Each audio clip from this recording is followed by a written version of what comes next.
Do you feel like the relationships that we have as first responders feel more like a marriage rather than a standard coworker to coworker type relationship, maybe in an office building?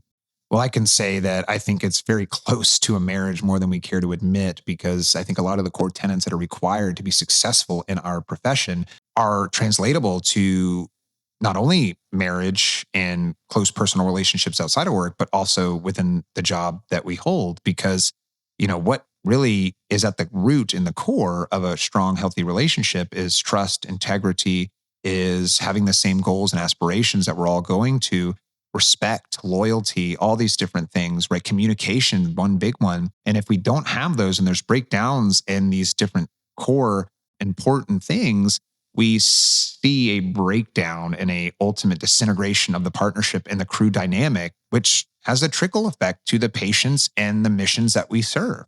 So it's imperative that we figure out and identify that, are these relationships that we have salvageable? Or are they truly just bad egg type relationships? And I'm of the opinion that many of our partnerships that are sour or bad are savable.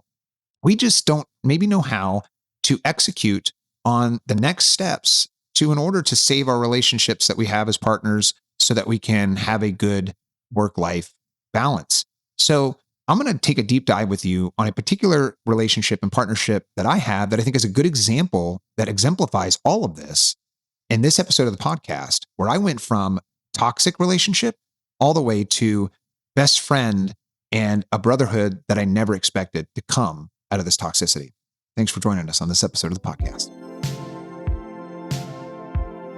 So in order to set the tone for this entire story and this entire podcast episode really goes back to when I was in EMT Basics, starting back at the beginning, where I was partnered with a young man named Joel. And he goes on to be my closest friend, but you can say it was all but a warm welcome when we got together, because I can tell you this one crazy story, right? I think everybody will appreciate writing as a third person. That basically means is I am training. I'm on the job training, and I'm kind of shadowing the other EMT.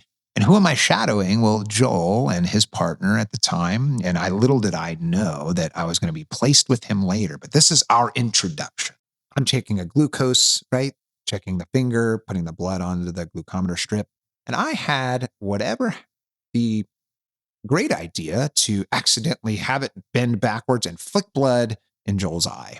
Well, now we got a problem because we have a body substance contamination in a good first impression. And it was a pretty rough start ever since, because then after I cleared orientation, I go and I work with Joel and find out he was my permanent partner. So it's like, oh, great. So now I have to never live that down. And we struggled and we struggled. We struggled with personality conflict. We struggled with ego. We struggled with being able to just understand where one another's coming from. It was just kind of my way, the highway. And in EMS, it's kind of by nature of our training too, we're taught how to be individualists a lot of the times. It's really you in this scenario. And yes, you have like one other person, but a lot of the assessments are done individually.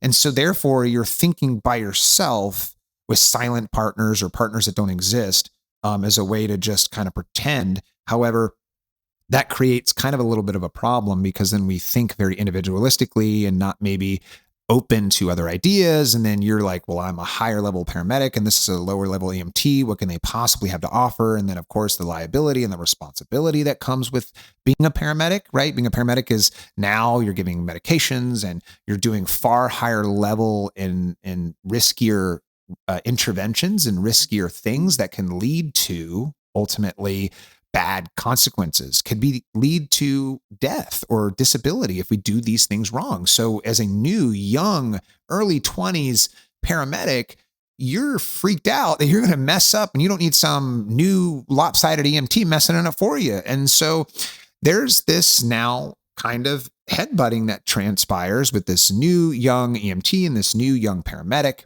And ultimately, we struggled for so long with being able to hear each other out. And there was problems with this and poor communication, which if we take a stop here and go, okay, well, some of the things that I think are important in a relationship, in a marriage, is what do they say? Good communication makes a big difference. Being able to be honest, open, transparent, say how you feel, and the other person being able to not be defensive and be open and willing to hear how they feel. And then that translates to being able to, once you establish a level of understanding, then you can have awareness and maybe empathy for either side, and then you can move forward. But when you're already going to stop right at the front door and say, nope, I'm not going to understand you, you're going to understand my position, period. And if you don't get it, then you're the problem. And I think that happens a lot more often in our field than we care to admit.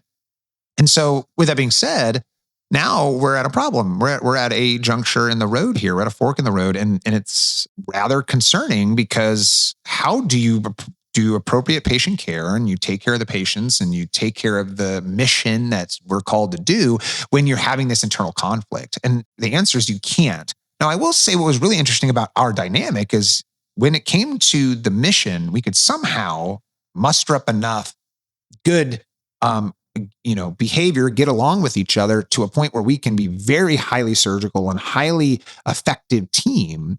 And that's what got me thinking early on, that is it really that we're two bad eggs put together and we're just never compatible? Or is it just there's many other things that we are failing to see and failing or willing to be open to, that's going to lead us to be a more successful partnership? Because we weren't poorly performing with patients, but the moment that we dropped off that patient, the moment that we stopped the call, it ended back in conflict, and our conflict resolution was poor, and our egos were running high, and it led to a lot of trips to the captain's office in an attempt to try to neutralize and help us get to even ground and to be able to see eye to eye.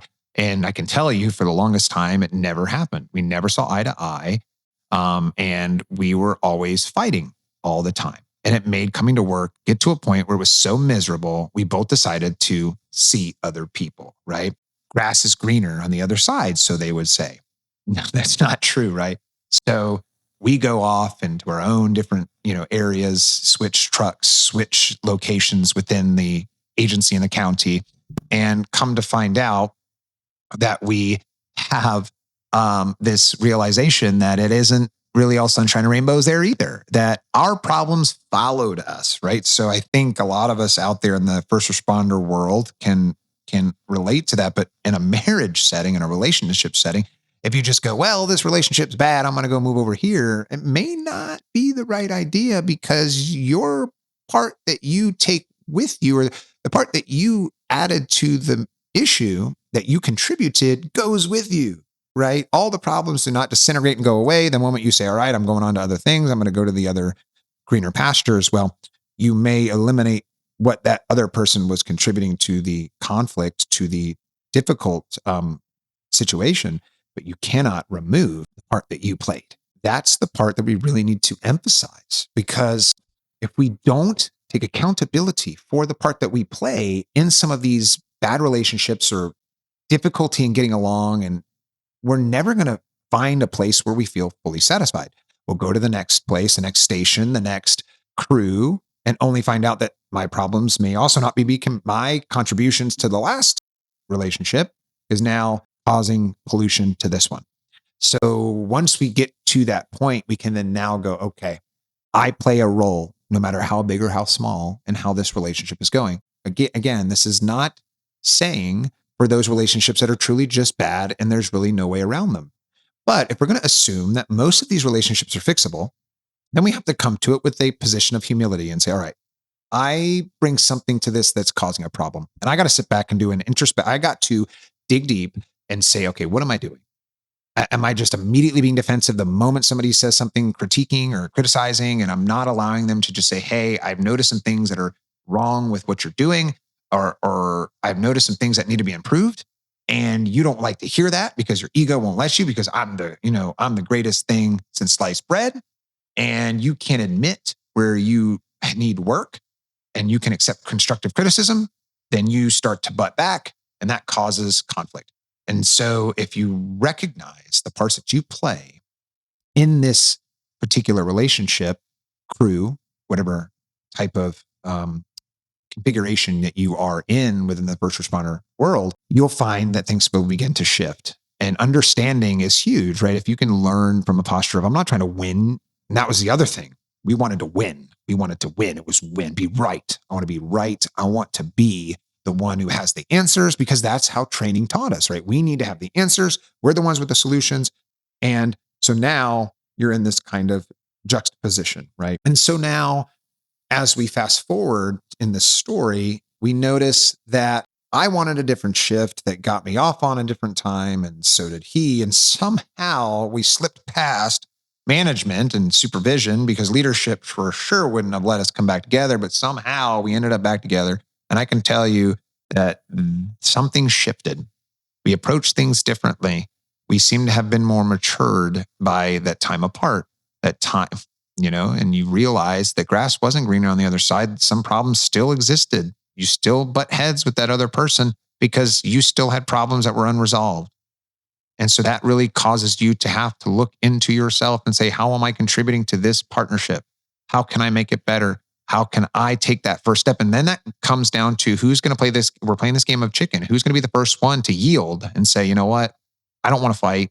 I really want to have a good, successful partnership, because at the end of the day, a bad partnership leads to bad patient care, leads to bad mission outcomes, leads to poor performance, and the list goes on and as to reasons why the team, if not running effectively, will cause mission failure, mission collapse, team disintegration, etc.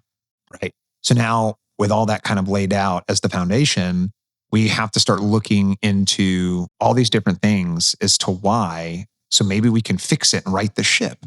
And so, the long story short in the Joel and I saga is that we learned over time through maturity, through realizing that our problems still stuck with us no matter where we went. And the parts we contributed to the poor partnership stayed with us and was infused into the next partnership. And so you had to eventually come to the realization that this is a problem that I have to reconcile with, I have to deal with, and recognize I contributed to this toxic partnership. And then we can now come to a semblance of, if he recognizes and I recognize it, we can change the whole course of our partnership. And that's what ended up happening. We ended up being a high-octane, very fast-paced surgical team that just was very good on the field and off the field, if you want to say. And ultimately, that translated into a deep, deep connection of brotherhood that I have yet to find its match. He ended up being my closest friend, and subsequently became the whole soul of Beyond the Sirens, because tragically he passed away in a motor vehicle crash. And this whole thing kind of got started in honor of him. So the point of that is to say that going from toxic, fighting, about losing our jobs because we just couldn't stand it anymore, to being the closest of friends, to a point where there is no equal to him in our relationship when it came to that. So this is a really big wake-up call out there to those in the first responder world who are going through bad partnerships, who are maybe part of the reason why it's not going so well, because we want to stand on our ego and beat everybody with the ego stick. We want to sit there and say we're always right, and the little EMT or the mean old paramedic is wrong, or the lieutenant is always being mean, and always, or the new guys.